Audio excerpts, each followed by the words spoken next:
Celtics game highlight is presented by T-Mobile. Richardson. Thomas. There's the man. There we go. Yeah, Celtics can't get.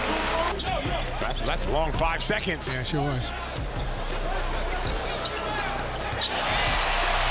Brown for 2. Not shooting the ball well, so excited about that. Hate to say this, so that shot by Broderick Thomas waved off on the tip of his finger. There you go. That shot not waved off by Jaylen Brown.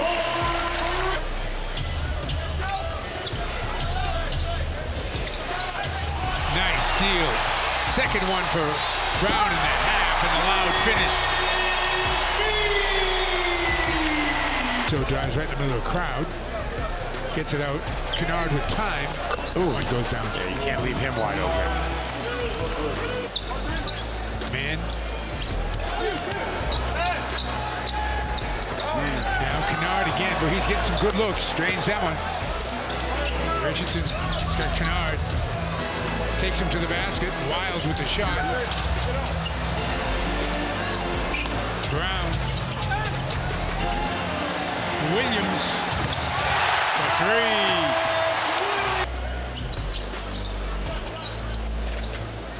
Oh, good steal.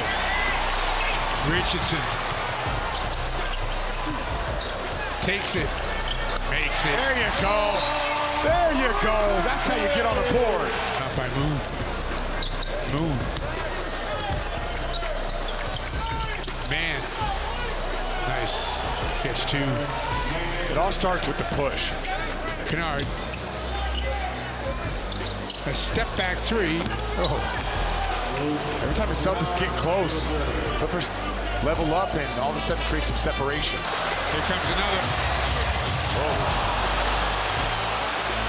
Oh, good save. Heck of a play by Romeo. Everybody stopped and he went, wait a minute, I'm not out of bounds yet. Hauser. Think I can make a shot. Put me in, coach. Put me in. Richardson can't hit the 3. Numbers on the break, and Bledsoe gets an easy 2. Morris takes it. Come on. Dubas, Kennard, Bledsoe with time, buries the 3. 86-78 under 2 minutes. And the Celtics lose the beginning of this homestand at home, 91-82. T-Mobile, the leader in 5G.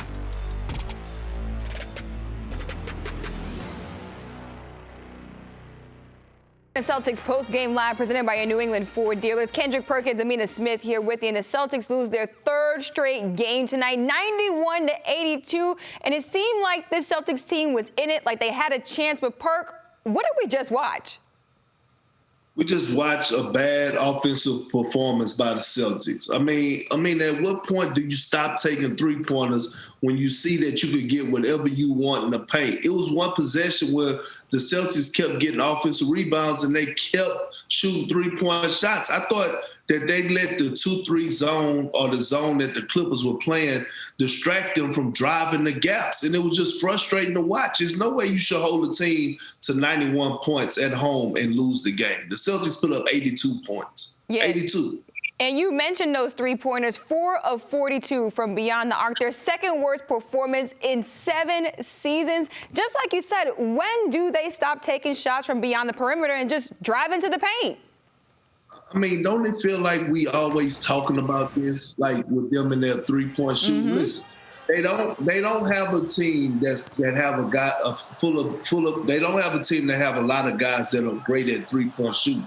But what they do have is a lot of guys that are great at slashing, getting to the basket. So, even Al Horford tonight, I thought he settled way too much. I thought he didn't establish himself in the paint, and they just kept shooting him up there. And I was just like, at what point is somebody going to roll to the basket or go to the low block or drive to the basket, put some type of pressure on their defense? Tonight, they just didn't do that. My question is, when does head coach Ime Udoka maybe tell players, hey, this is not what we want to do. We don't want to take these shots from beyond the arc. Let's drive into the paint and do what's working for us, because the paint worked for them tonight. Does that fall on Ime Udoka just making those adjustments?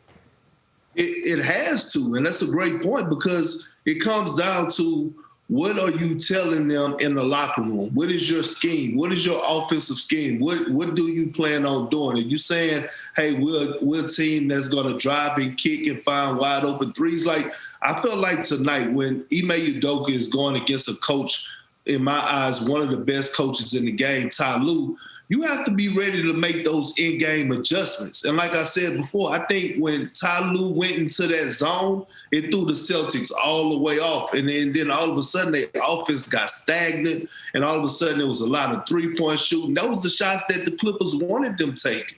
Yeah, let's bring in Scal, who's inside of TD Garden right now. And Scal, just like we mentioned, the third straight game that this Celtics team loses tonight against the Clippers. Your biggest takeaway from this matchup? I mean, hold on. Go ahead. Okay, Perk. Go ahead, Perk. Yeah. Look, one thing, me and Amina got a problem right now. We got to ask you a question. Okay. Pre-game, I mean, you were sitting up there in that interview with the guy from the Clippers, and you having a ball. I mean, smiling from ear to ear, and all I want to know is, where's that same energy when it comes down to us? We don't get that treatment. Yeah.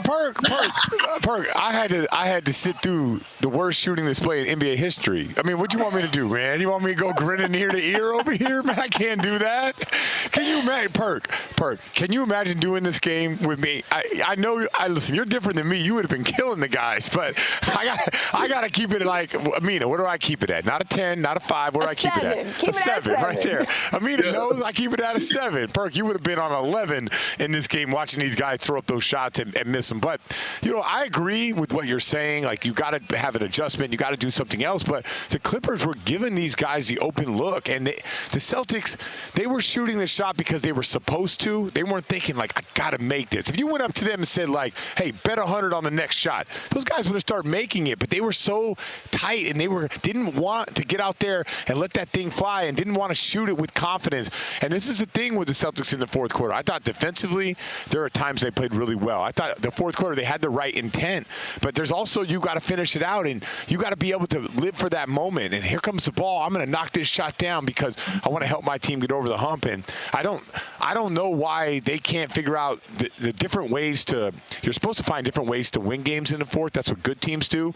But they're finding different ways to lose games in the fourth. Marcus Morris Sr., 23 points, 10 rebounds in this game. Scal, what was the biggest challenge for the Celtics trying to contain him? He came over and gave Mike Gorman a dap, and Mike got that Hall of Fame dap. That energy. And when he came in, he started cooking, man. I mean, he was pullback, crossover. You know who he was today? And Perk's he's gonna vouch for me on this one. Big Dog Robinson. That's who he looked like when he was out there tonight. Just the hezzies, the half pump fake to the shot. There's nothing the Celtics could have done. They played good defense. He was just knocking down shots. Perk, just how big of a challenge was Marcus Morris Sr. out there? You know what? He came out, he saw all his old friends. He saw Mike, he saw Scal, he dabbed everybody, probably saw Wick Grossbeck and them, gave him a high five. But in his mind, he wanted to come out there and kill. See, look, every time you play your old team and your old team didn't sign you back and he feel like they may have taken them for granted or didn't want them, you want to come back and send a message. And I think a lot of people forgot about that, especially the guys who were playing tonight, that, hey, Marcus Morris is coming out here to be at our heads, and that's what he done. But again, at what point when you see a guy like that cooking, especially the way he was cooking in the first half, at what point do you say, you know what, let me put my pride aside and actually let me go and trap him with force and make him give up the ball? Yeah, Marcus Morris definitely had his way. And the Celtics, they had their worst loss of the season on Monday against the Timberwolves. And then tonight they lose to the Clippers. Scal, where does the Celtics team go from here? Ooh, and they got Phoenix coming in. I mean, they'll probably bounce back. I don't know. I think maybe Marcus Smart will be available.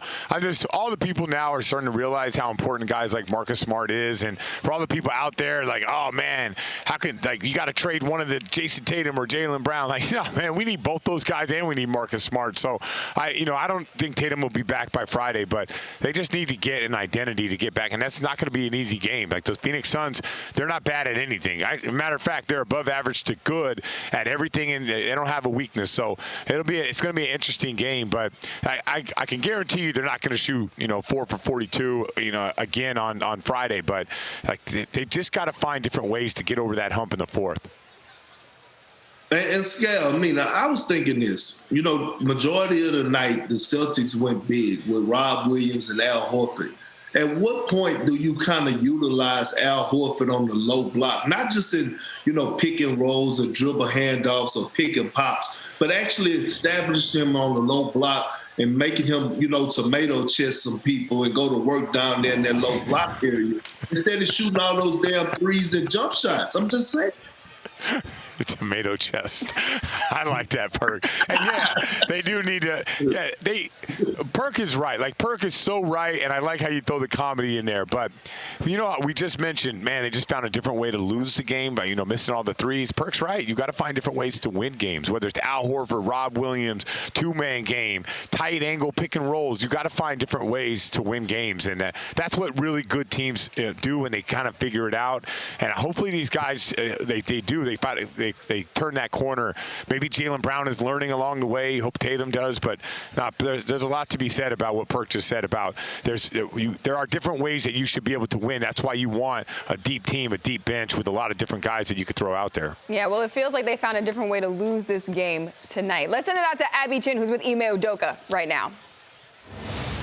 Ime, obviously, the number that stands out on the stat sheet is three-point shooting percentage. How did you feel about the shots you guys were taking? Thought they were great looks. They played a lot of zone. We played unselfish, attack the basket. They collapsed, obviously, and we missed some wide open shots, more than you can count. And, it's the first thing everybody's going to look at is that number. And, of course, you'd like to make a few, and the outcome would be different. But, they scored 91 points, and not just the three-point shooting. We were a little sloppy in transition on some easy ones we could have had. Didn't get to the free throw line a ton, but, love what we did offensively as far as getting the great looks, unselfish looks, made the right play. And nights, it's not going to fall every time. Of course, we've heard that too many times this year, but like the unselfishness and like the looks they got. You said the other night it feels like if it's not one thing, it's another with this team right now. What was the message in the locker room? You can't always rely on your shots. They're not always going to fall. Nobody's trying to miss on purpose. We are missing some pieces that could attack the basket and get downhill a little bit more. It's Jaylen out there. We're missing, Dennis and Jason and guys that really get to the basket, so we're missing a lot of that penetration. But the other little things that we could clean up, the offensive rebounds, 3 in a row at the end when it's a 2-point game. We don't get one off a free throw. And then just some of the sloppy passes in transition when you do have an opportunity to get an easy basket, not playing against the zone, kind of turning those over and not giving guys the best passes there. So a lot of areas we can clean up. Of course, it's going to be pointed at the shooting initially, but there are so many other things we could have done better to still dig that out with the good defense that we played. Ime, thank you. Thank you.